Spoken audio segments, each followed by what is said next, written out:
क्या आपने कभी सोचा है कि मेरे इस मानवीय जीवन का क्या अस्तित्व है? मेरे लिए इस मानव जीवन जो कि ईश्वर की अनमोल देन है, उसका क्या महत्व है? क्या आपने कभी अपने आप को गहराइयों से जानने का, समझने का प्रयास किया है? मानवीय तौर पर कहा जाए तो हम इस जीवन को सिर्फ अपनी ज़रूरतों को पूरा करते करते व्यतीत कर देते हैं। एक मनुष्य के लिए उसकी ज़रूरत क्या है? रोटी, कपड़ा और मकान। यही नहीं, पर यह असल सत्य है।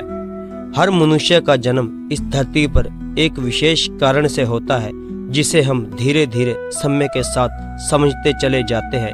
कई लोग अपने इस मानवीय जीवन के सत्य को समझ नहीं पाते, क्योंकि वे हमेशा नकारात्मक सोच ही रखते हैं। यही अंतर है नकारात्मक और सकारात्मक सोच में। जहाँ नकारात्मक सोच हमारे लिए समस्याएं पैदा करती है, वहीं सकारात्मक सोच हमारे लिए नए अवसर लाती है। आइए हम जीवन के इस सत्य को एक कहानी द्वारा समझने की कोशिश करते हैं। साथ संगत जी, बड़े प्रेम से कहना धन निरंकार जी। आप सतगुरु माता जी की कृपा से स्वस्थ होंगे और तंदुरुस्त होंगे। तो जो आज के विचार हैं वह प्रेरणादायक और जिनका एक मात्र उद्देश्य है आपके जीवन में आत्मिक सकारात्मक जीवन में आनंद हो।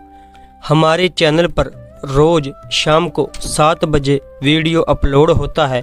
आपसे विनती है आप चैनल को सब्सक्राइब करें और इन विचारों को अपने जीवन में ढालें। सत्संग जी, बड़े प्रेम से कहना धन निरंकार जी। तो सत्संग जी, जो आज की कहानी है उसका शीर्षक है सबसे बड़ा गरीब कौन। तो आइए करते हैं कहानी की शुरुआत। एक महात्मा भ्रमण करते हुए नगर में से जा रहे थे। मार्ग में उन्हें 1 रुपया मिला।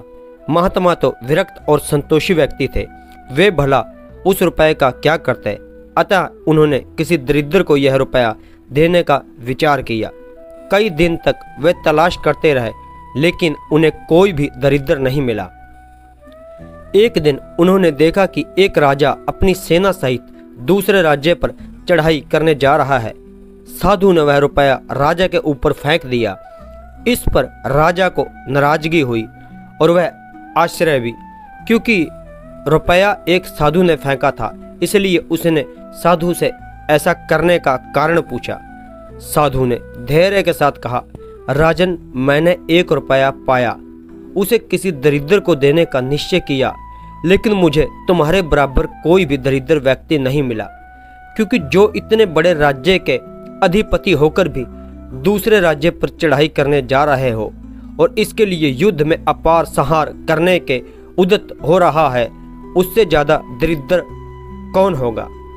क्योंकि तुम्हारे पास इतना धन है, इतनी तुम्हारे पास सैनिक है, और फिर भी तुम दूसरे राज्य को हड़पने की सोच रहे हो। तुम्हें परमात्मा ने किसी भी चीज़ की थोड़ नहीं दे रखी, तो तुमसे गरीब कौन होगा? राजा का क्रोध शांत हुआ और वह अपनी भूल पर पश्चाताप करते हुए उसने वापस अपने देश को प्रस्थान किया। तो सत्संग जी, इस कहानी से हमें प्रेरणा क्या मिलती है? हमें सदैव संतोषी वृत्ति रखनी चाहिए। संतोषी व्यक्ति को अपने पास जो साधन होते हैं वही पर्याप्त लगते हैं, उसे और अधिक भूख नहीं सताती। क्योंकि सत्संग जी, आप सभी को पता है, भाग्यशाली वो नहीं होते जिनके पास सब कुछ है। भाग्यशाली वो नहीं होते जिनके पास सब कुछ है, बल्कि भाग्यशाली वो होते हैं जिन्हें जो कुछ भी मिलता है वह उसे ही अच्छा बना लेते हैं। अगर हम धन के पीछे भागेंगे तो कब तक भागेंगे? और जो ये परमात्मा ने दिया है, हमें इसके बीच ही सब्र करना चाहिए और अपनी मेहनत निरंतर रखनी चाहिए, और हमें जो मिला है उसी में ही अपना गुजारा करना चाहिए, ना किसी का हक दबाना चाहिए। इस कहानी से हमें यही प्रेरणा मिली और यही संदेश मिला। अगर आप नए हैं तो चैनल को सब्सक्राइब करें और हमारी प्यारी सी फैमिली का हिस्सा बने। धन निरंकार जी।